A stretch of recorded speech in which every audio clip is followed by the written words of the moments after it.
Israel is continuing its fight in Gaza against Hamas while war against Hezbollah is being considered as inevitable. So we're going to talk about this as well as a recent United States airdrop for refugees in Gaza. This airdrop is pretty large, but we need to talk a little bit more detail about what happened there. And we're also going to discuss a couple more stories related to this war in Gaza. All this is being recorded on March 4th, 2024. Now, first, we're going to talk about how the IDF is progressing in Gaza, because last we talked, the IDF was planning to enter into the border city of Rafah, and that had caused some tensions between Israel and Egypt. Well, it looks like Israel is developing plans to evacuate civilians from Rafah. From what I've seen, the goal appears to be moving more than 1.5 million dislocated civilians that are currently trapped in and around the city of Rafah to around 15 tent cities all across Gaza. The humanitarian crisis in Gaza is just astronomical right now, and we're going to talk a little bit more about that as well. But this situation around Rafah is becoming incredibly dire. And the way that the IDF handles Rafah is going to be extremely telling. There are a lot of calls internationally for Israel to slow down or simply stop its invasion of Gaza and even just not take the city of Rafah, because people don't want to risk the humanitarian catastrophe that could happen.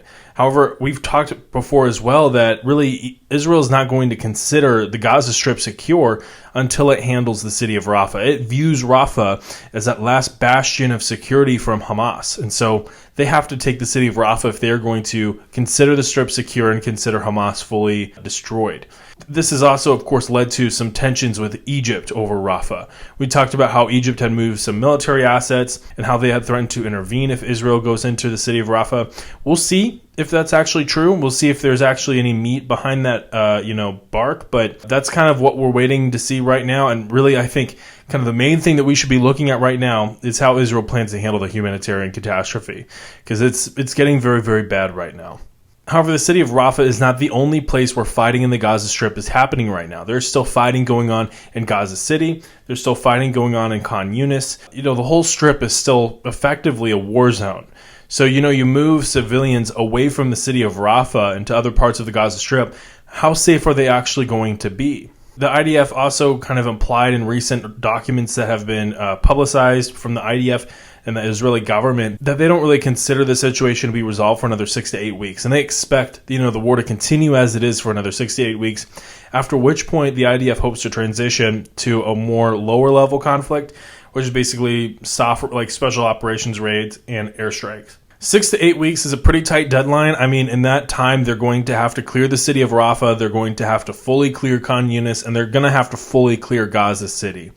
And with the fighting going on, I mean, maybe that can be achieved, but what they're going to have to ultimately do is isolate the final remaining Hamas pockets down to where they're small enough and isolated enough that it can be kind of controlled with SOF and airstrikes. But we'll see if that's actually possible. I mean, we've talked before about how dense this area really is, just the sheer volume of civilians that live in that area, as well as a humanitarian crisis that really kind of overshadows this entire operation right now. Not only does the IDF have to clear Gaza of the Hamas fighters, but they also have to clear the strip of Hamas leadership.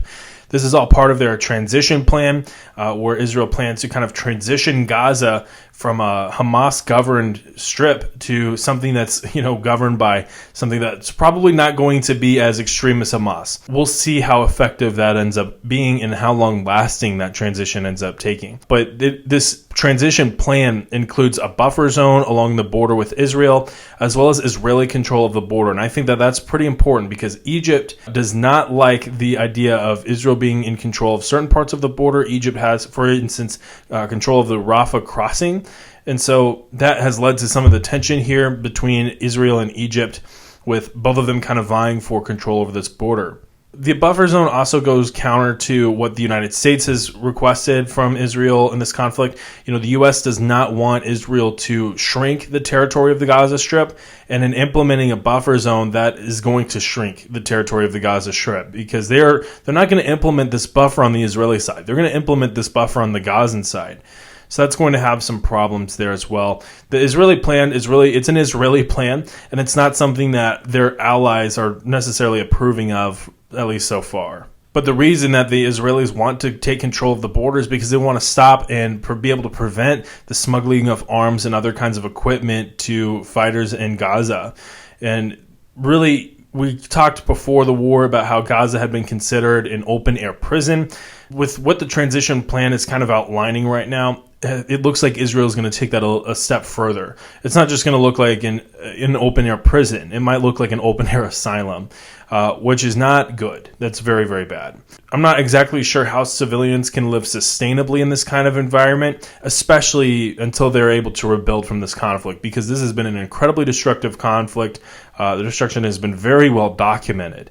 The IDF air campaign has been incredibly devastating, destroying all kinds of civilian homes and other kinds of public infrastructure. They're going to have to rebuild that at some point. And Israel has a plan, allegedly, that they're going to kind of, as part of this transition plan, they're going to begin the rebuilding process. However, that rebuilding process begins at an indefinite date according to their planning.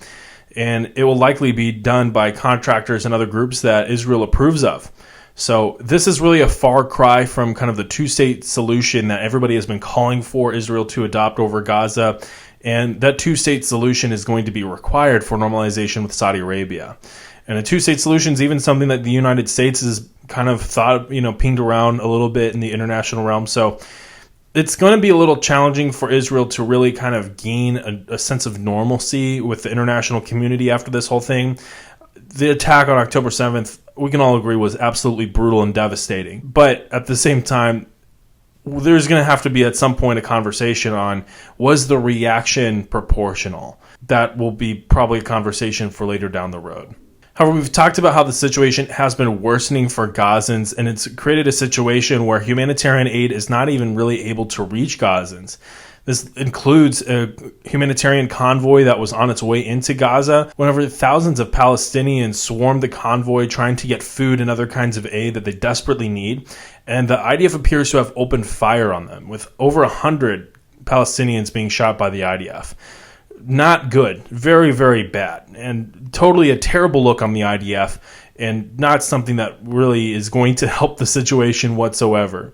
We've talked in previous videos about radicalization and how this war is kind of setting up the next generation of fighters against Israel, because they are living through it right now as children. And they're seeing the way that Israel is handling the situation.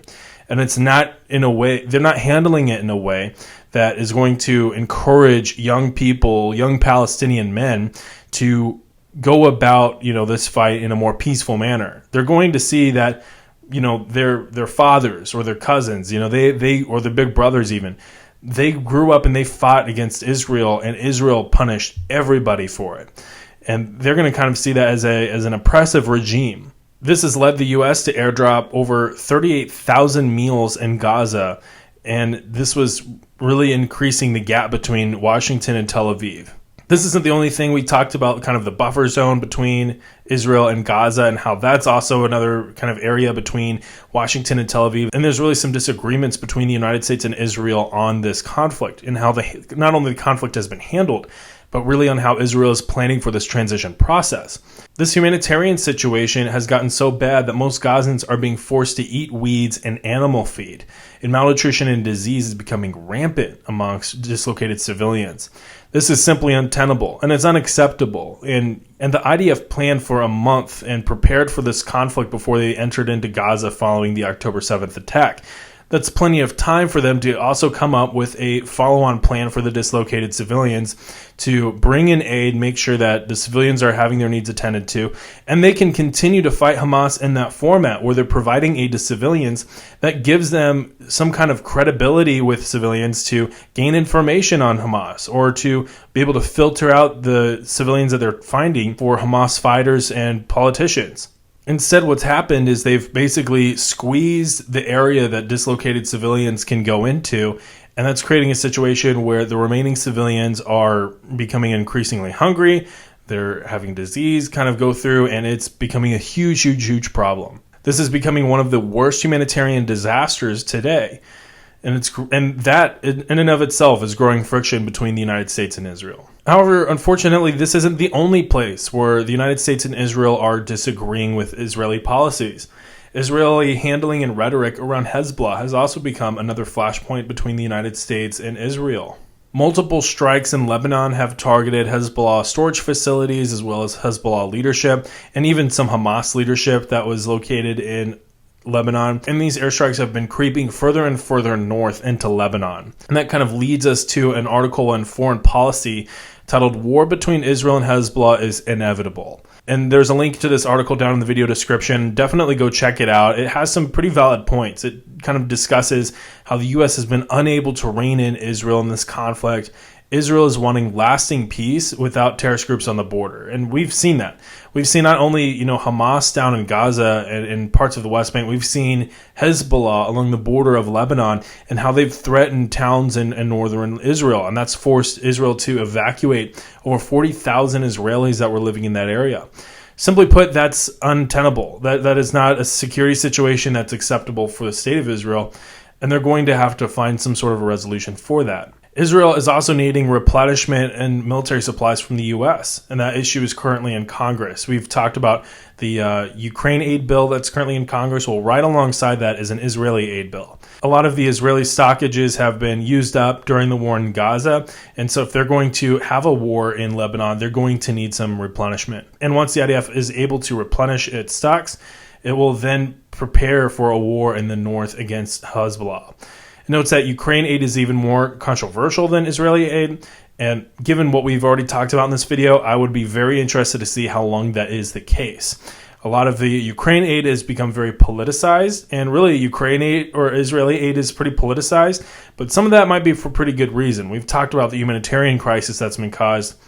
We'll kind of see how that discussion kind of evolves here in the future. However, in either case, President Biden and President and candidate Trump, they're both pretty pro-Israel. So I'd be shocked if we see any shakeup to Israeli aid. But certainly the public discourse will probably continue to evolve as the situation devolves. But I just want to know up front, though, that this is an opinion piece. I don't necessarily disagree with the assessment, though I'm not exactly sure I would use the term inevitable. That's a very strong word, and it's clear that there's no love lost between Israel and Hezbollah. But at the same time, and we know that Israel wants to resolve the issues on the border. That's clear. And they're going to have to in some way in the very near future. But I'd say that inevitable is a very strong word, and there's still some room for Israel to kind of rein it back or for Hezbollah to kind of rein it back. I'd say it's incredibly hard to avoid. Not necessarily inevitable, but definitely it's going to be hard to avoid. So it's kind of a minor disagreement. The rest of the assessment I'd say is pretty on point. So that's the situation going on in Gaza. It's really it's tough, and nobody wants to see what's happening. It's really bad, and I'm glad to see that the U.S. did a humanitarian airdrop. I think more is needed. 38,000 meals. I mean, think about it. That's just one meal for 38,000 people, and there's 1.5 million people just in the Rafah pocket alone. So they're going to have to come up with a solution to airdrop even more meals for millions of people sustainably over time. A lot of what they drop in, like think MREs, those have thousands of calories in them. There are like specialized MREs that have like up to 5,000 calories in them. Of course, they'd have to make those halal, obviously. But they're going to have to find a way to get more of that kind of aid dropped in because trucking it in is causing some problems with the IDF. Airdropping it's probably the safest way. It's just that becomes expensive on the U.S. and it's just it's not really supposed to be like that. Clearly, this shouldn't have gotten to this kind of level. But anyway, leave a like if you found this video helpful or informative, and leave a comment with your thoughts on any of this because we've talked about a lot, and I want to hear your thoughts and your opinions on this situation. With all that, we will talk next time. See you later.